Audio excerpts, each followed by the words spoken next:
Pasangan bakal calon gubernur dan wakil gubernur Lampung, Rahmat Mirzani Jausal dan Jihan Nurlela menjalani tes kesehatan di Rumah Sakit Umum Daerah Abdul Muluk Bandar Lampung, Minggu 1 September 2024. Adapun keduanya memulai menjalani pemeriksaan kesehatan sekitar pukul 8 pagi.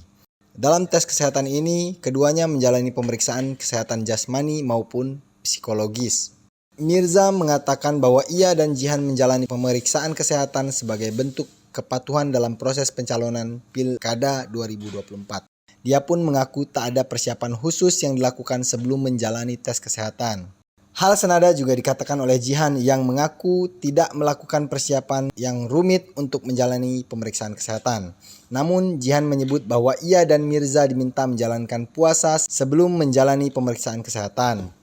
Sehari sebelumnya, pasangan Arinal Junaidi dan Sutono juga telah merampungkan tes kesehatan sebagai calon gubernur dan wakil gubernur Lampung selama 12 jam di Rumah Sakit Abdul Muluk. Arinal pun menyebut tak mengalami hambatan berarti dalam hal kesehatan. Bahkan ia mengaku banyak berdiskusi dengan pihak Rumah Sakit Abdul Muluk terkait pelayanan dan fasilitas kesehatan yang ada di rumah sakit tersebut.